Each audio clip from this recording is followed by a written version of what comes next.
I appreciate that, Harry. I appreciate the opportunity to be with you.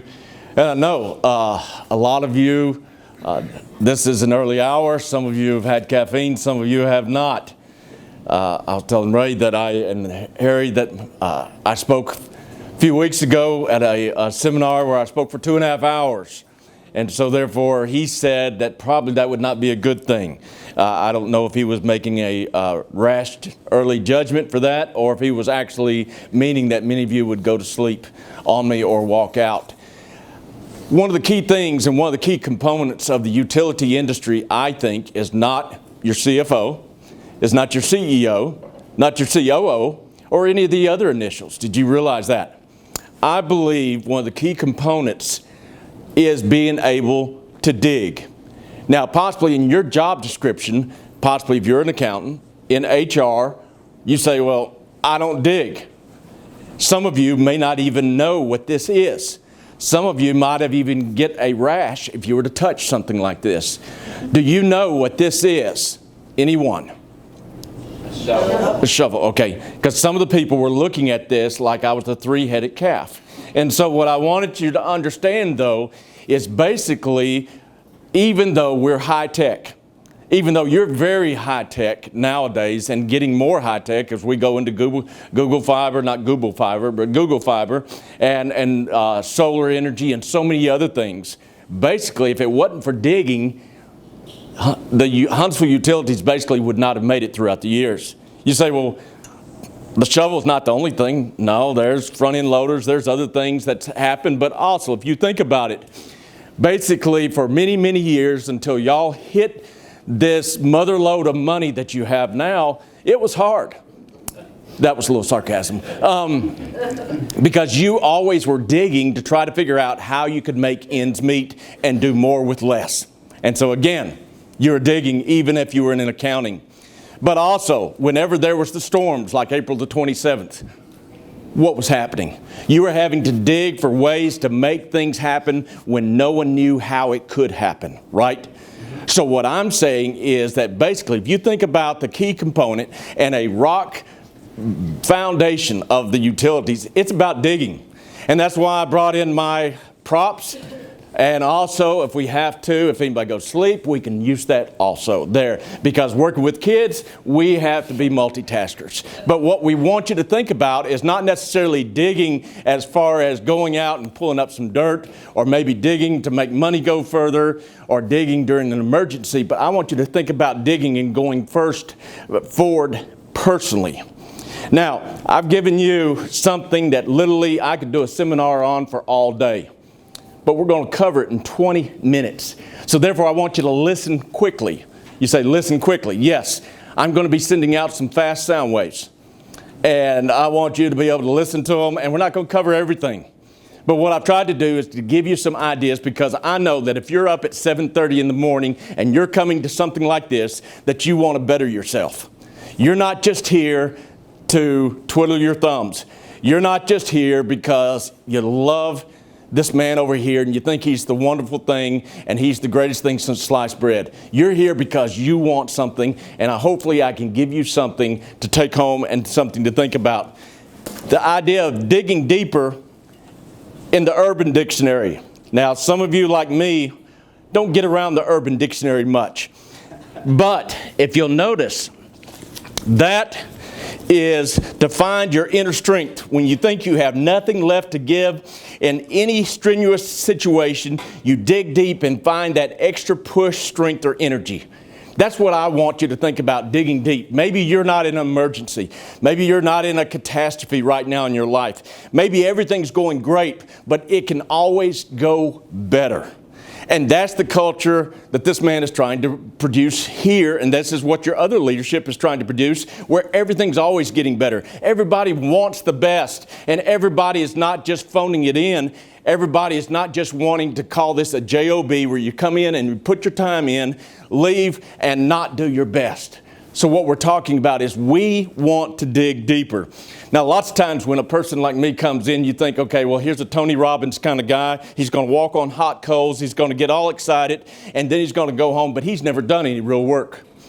If you look at a lot of the inspirational, informational type people, they've really never done anything. It's like, you know, the professors are the ones, especially you used to be in higher ed. Many of the professors are the ones who talked about it but couldn't actually do it, right? That's why they're in the classroom. Well, I want you to look at the last page of this. I want you to understand I'm not a theorist. I'm a practitioner. I do a lot of speaking, but I'm one that has to also try to dig and try to make things happen. I'm a principal of a small school. 2 years ago, we moved into the former, I call it the historic West Lawn Middle School, to try to make it sound better. But everybody knows, because truly when I tried to get parents, because we're a private school, and I was telling them we're moving into West Lawn, and they said we didn't want to go there when it was free. Why would we want to go there when we have to pay? We took a back door instead of a front door so we could get a better lease payment. Also, we had been in First Baptist Church in one of their annexes that's now been bulldozed, and they were letting us have that for $1 a year. And so $1 a year for a nonprofit is one thing. And then we move into this, and we get quite a more expenses, quite a bit more lease. And so now, not only am I having to dig to try to change a building that no one wanted to come into, that had been one of the lowest performing schools in the state of Alabama for over a decade with middle schools. I mean, literally, it was known as the worst school. I mean, at least it was consistent. And so what we're talking about is I had to transform it with my staff. We didn't have any rich folks. All we had is redneck engineering, some zeal, some passion, and a love for kids and a vision that we were going to make something different. So if you'll notice, this is what we found. Dr. Dale Smith at Alabama A&M told me. He's my business coach. He's the business dean at A&M. Said, if you don't do something, by the time they get to the front door, they'll never listen to you. You won't get anybody. Literally, our enrollment got down to 20 because so few people wanted to come because of what they saw this building was. We'll be opening up right now the new school year with 85. That's about well, my ciphering's not real good. I graduated from Lee. And y'all that don't know what ciphering is, you'll have to go to Jethro Bodine in the Beverly Hillbillies. But you're talking about, literally, we've had about a 400% increase in 2 years. So what you're talking about, that only happens by digging. So what I'm talking about is not something that is mumbo-jumbo podcast material, but it's something that I put into practice. And so therefore, every one of us, whether it's professionally, personally, or in the community, can do better. Every one of us can dig a little bit deeper. And that's why I want you to think about who needs to dig deep.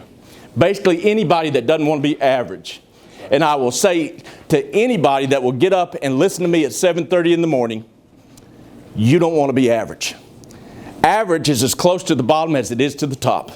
And so therefore, what you have to do is set a mindset that I am not going to be average. I am going to do more and be more. And so it all starts there. So who is going to dig deeper? You say, well, lots of times you think about the person that grows up in the inner city that doesn't have anything, that's impoverished. That's the kind of person. Or maybe the person that has cancer. They're in the hospital and they don't know if they're going to make it. They're the ones that need to dig deeper. No. What I'm saying is that every one of us, if we want to do better and be better and to impact our world and not just go through our world, that is something that we've got to do, and we have got to be willing to understand, every one of us. I'm not talking to just a couple of you here. I'm talking to every one of us needs to dig deeper, and our world needs to be a better place because you and I were in it. And then secondly, what is digging deep or digging deeper? First of all, it's a lifestyle. It's a mindset. It is not a memo from the top leadership that gets sent through an email. You understand? What you're talking about is this is a culture. that you have to develop, that every one of us is digging deeper to do a little bit more each day. It's been said that if you will just do 1% better every single day, you don't have to jump tall buildings with a single bound. You don't have to do dramatic changes. Just 1% every day. You think about it. If each and every one of us, and again, math was not I'm a product of the city school system, okay? I had Miss Cruz. My claim to fame at Lee High School was not running touchdowns, but I was able to fail Algebra 2 Trig 2 semesters straight. No one had ever done that. Of course, I got 6 degrees since that time to show Miss Cruz that I could do something. But what I'm saying is, if you think about some of you mathematicians, if you just improve 1% every day during the year, what's it going to be at the end of the year? How far will you have come? You see, we have got to come to the place of seeing who is going to dig deeper and what is it? It's about a mindset. It's about a winning mindset. Ray is my son-in-law. My son, Reed, went to Culver Stockton. I don't think his senior year they won a single football game. He played. They were consistent, though. They lost everyone. He had to know math real good just to keep up with their score, because I think if they should have had a mercy rule. He got a degree from them, but what we're talking about is they had a mindset of losing. They really did. They had a mindset, not just they might lose. I guess their confidence was they were going to lose. What I want you to do is have a confidence that I'm going to dig deeper. I am going to be more. It doesn't matter what your mama did, your daddy did. It didn't matter that we've had a recession and might have another recession with all these tariffs, all these kinds of things. All those are external things. You can't do anything about those things, but what you can do is about what's up here. So therefore, I ask you, what is digging deep? It's about a lifestyle. It's about a mindset. Also, where is digging deep needed? Where is digging deep needed? Is it just here? Is this all we're concerned about? Actually, it's proven with research that if you're not concerned personally with digging deeper, if you're not concerned personally and you have a well-rounded life, guess what? This is going to suffer. And so therefore, your personal life has got to come to the point of digging deeper. I can remember years and years ago, and yes, sometimes I have early onset of dementia caused by students. But I can remember when, that was humor. Before we had testing, as far as with Google Chromebooks and all the technology, we couldn't afford all the standardized testing because it's exorbitant, literally. And so how people began to understand that they were making progress is not by standardized tests at my school. It's because the people who began to get my humor, we understood that they were making progress and that truly they might be even gifted. So what we're talking about is years ago, as we're thinking about personally digging deeper. I don't know if I ever told you, Ray, but Rebecca, his wife, when she was born, we couldn't find a leg in the ultrasound. You see, we thought she would be born with one leg. The doctor offered to abort her. And this is not political. I'm just talking about when you get something like that, that's when you really got to dig. Amen. And so what we're talking about is when she was born, she's always been a little contrary, right? Her leg was up, literally parallel to her body. And it took almost a week to come down. But literally, we thought we were going into the C-section, that she might be born with one leg. So you see, what we're talking about is digging deep doesn't mean that everything's going to be great. Digging deep means that even in the hard times, you're willing to go through it and you're willing to take whatever's going to come your way. But if you're not willing to dig deep in your personal life, the professional life's not going to grow. Some of you may need to go to the point of saying, okay, I'm going to get some extra training. I'm going to get some extra things. Or maybe you just know you know what, the job's gotten to be monotonous. I'm just phoning it in. I remember when I was going into education, in my first life I was a minister. Second life I went and I was starting to do long-term substituting. I was substituting for a person who had been 20 years in the same classroom. He had all of his lessons for the whole year. It didn't matter who the kids were. It didn't matter if the kids were getting it. This is exactly what he did every year. He was dispensing information. He didn't care whether they learned it or not. This is what he was going to do. The next year he'd be to do the same thing. He had 20 years of experience of the same year. In other words, he had not been improving for the 20 years. He had been doing the same thing for 20 years. He had been living the same year, just like Groundhog Day. Nothing was different. What I want you to understand is professionally, we've got to do something different. But also, why is digging deeper needed?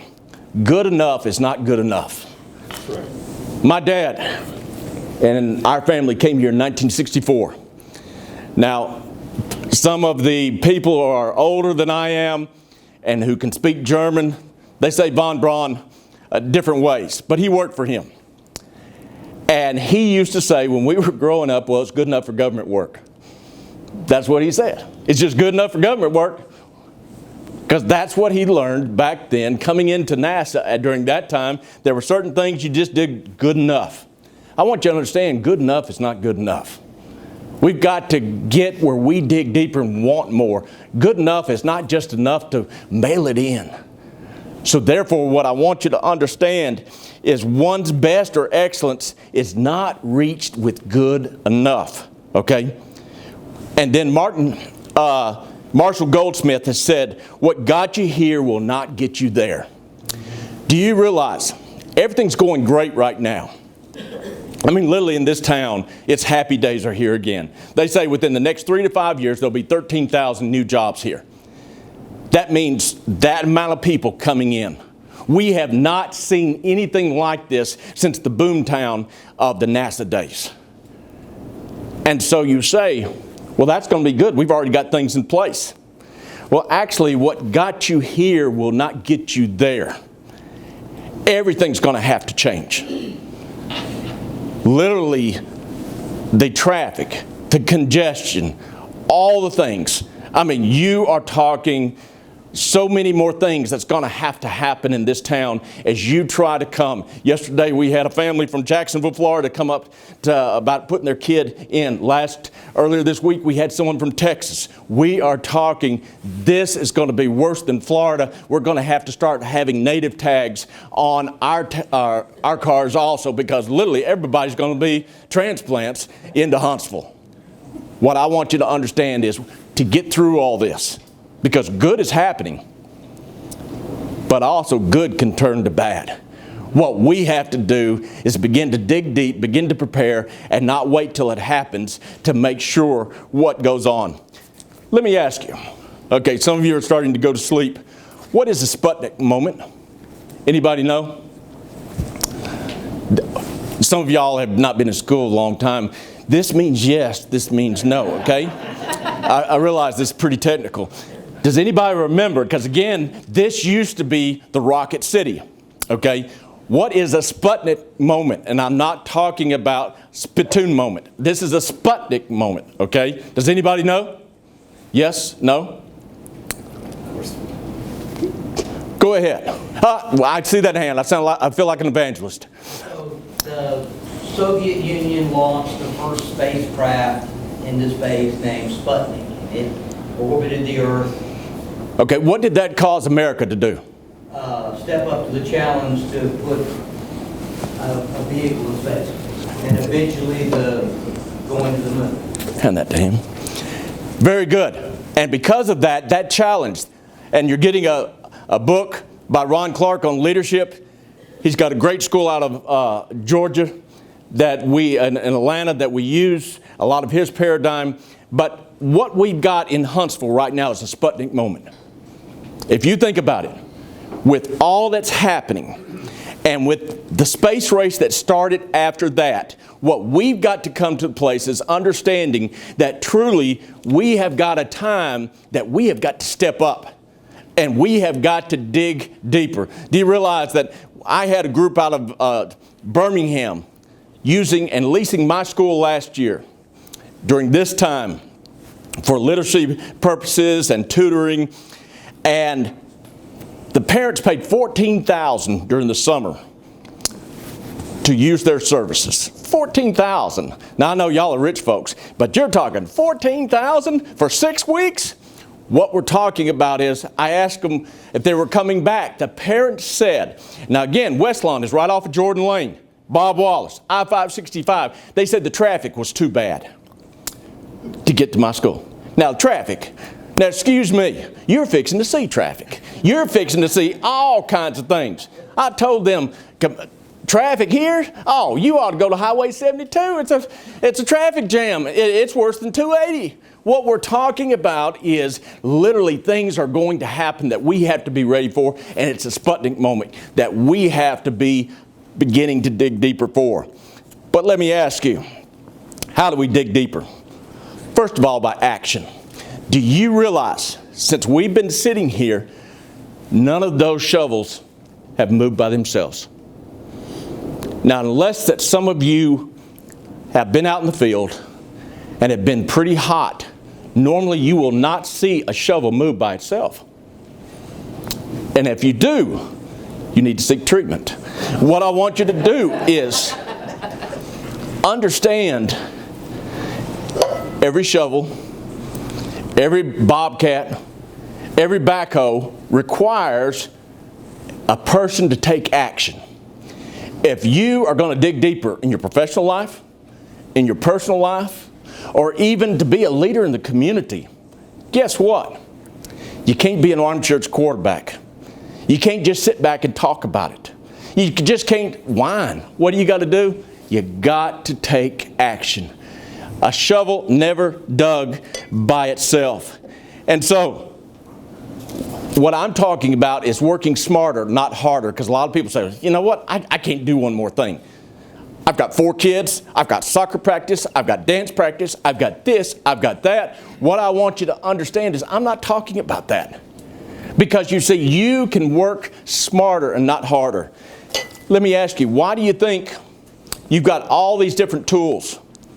All these are shovels, but they're all shaped different. Because it takes different things for different jobs. In other words, if I tried to dig a hole for a tree with this plastic shovel, now I could be passionate, I could have a commitment, I could be wanting to really, I could have all kinds of zeal. I could just be beating that red clay all to death. How much good would I be doing? What I'm saying is, with the desire, with the passion, with the commitment, has got to come some good old God-given common sense.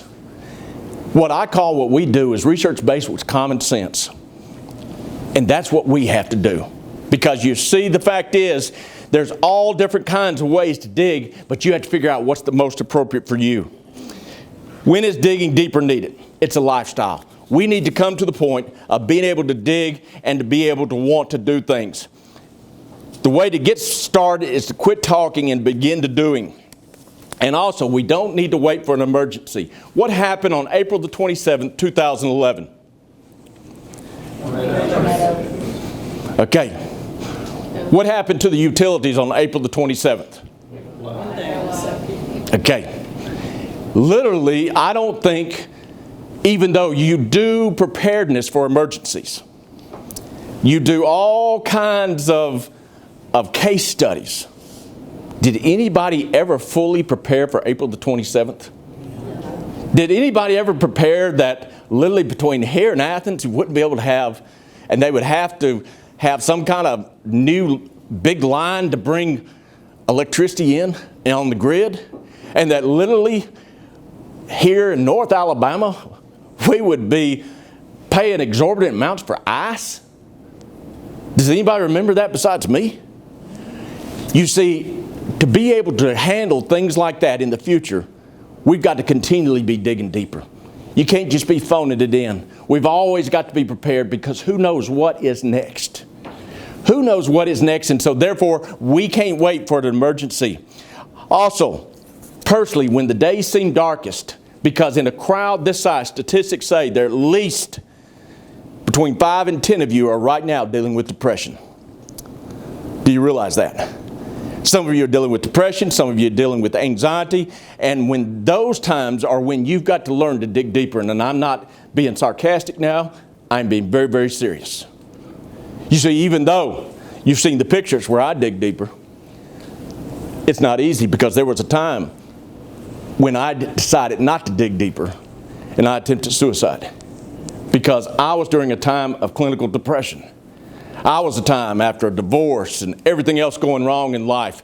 I figured there's no reason to continue to dig. I laid all the shovels down and I took every pill in the house. I'd never smoked, never drank, never done anything, been a minister. And so you're talking about, it was real dark. What I'm saying in a place like this, because remember, some of you are looking at me, well, that would never happen here. Anybody know a name by the Kate Spade? Some of you guys looking at me, Kate Spade? Was she recruited? She a 5-star? She's got a purse line.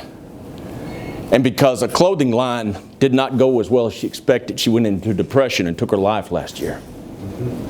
What we're talking about is when things seem the darkest, that's when you can't give up. That's right. That's when you got to dig. And I say that not as one who's putting out hallmark words, but one who's been there and quit digging. And then when I came back after a 5-day chemical coma, when they were about to unplug me, I realized that there was a reason to dig. And I came back, because basically I was a quadriplegic. You see, the pictures that you see here, I'm supposed to be on disability. I can't feel my feet. I'm not supposed to be walking. But we did this because we came back digging. But some of you right now may be dealing with this and no one else knows. Your own family doesn't know. That's why we hide it. But what I want you to understand is, keep digging. It's not over yet. And then, what we want you to understand, in Esther 4:14, this is not a religious thing. Some of you have different beliefs. I'm not trying to force anything on you. But that verse said, and who knows but that you come to position for such a time as this. I put the Richard Reynolds translation on it. And who knows but that you come, or that you've been born for such a time as this. You see, I don't believe that any one of you are here by chance in this world. You weren't born by chance. You're not here by chance. You're not at Huntsville Utilities by chance. You're not in Huntsville, North Alabama, during this boomtown by chance. Because what I want you to understand is that you were built for a reason, and you're here for a reason. And so, for such a time as this, you're here. So let's dig deeper. Now, one trivia question before you go. Let me ask you, what is Rob Brandlett known for? Anybody know? Okay, he was the voice of the Auburn Tigers. He was recently buried. What was his most famous thing that they said that he would be known for? And yes, it is, as an Alabama fan, one of the most disturbing things. It was traumatic. I had to go to therapy because of it. It was the kick six. It was the kick six where truly Chris Davis, they only gave him 100 yards, but he ran 109. And you think about it, one of the most stupid things that Saban ever did. He kicks off. But you had to think about, Chris Davis had to make a commitment to dig deeper months before that, years before that, because you understand he's running 109 yards and everybody's chasing him. And he can't drop the ball. Now me, I would have stumbled. I would have stumbled over my own feet, but he's running for his life, understanding he's got 1 second. He's got to make it count. Rob Brandlett is known, his most famous thing is that call. He also had to prepare months before and years before, saying, you know what, I'm going to do a great job. I'm going to be the best at my craft that I can be. And see, that's why he is known for that. That's why even on Wikipedia and on the internet, that call is there for a lifetime that will live. But it's because he was willing to dig deep way before. You see, that 1 second will put him in the history books. They say that literally it could be possibly the most, and this is disgusting for an Alabama person to say, it may be the most important thing that's ever happened in NCAA football. And that is because one person decided years before, I'm going to be the best I can be. I'm going to dig deeper. And that 1 second made all the difference. What I want you to understand is 1 second, 1 minute, every minute counts. And just like that 1 second literally changed the course of football history. 1 second, 1 minute, one time for you can change history for the people around you, for your family. And what I want you to do is see that it all starts by digging deeper. By digging deeper. And let me ask you, which ones of you will decide today to dig? Because again, the shovel's not going to move by itself. And so therefore, as we end, I want you to think about Chris Davis. He had to make that decision years before to be prepared for that one moment. Are you going to be prepared for the moment that's going to come before you? Because again, I'm not glorifying him. I'm an Alabama person that cried. Today, you're preparing for tomorrow. And tomorrow starts today. And I encourage you, pick up the shovel. Start digging. Make your life, make Huntsville Utilities, and more than that, make this city something great. Because you did something great. Thank you.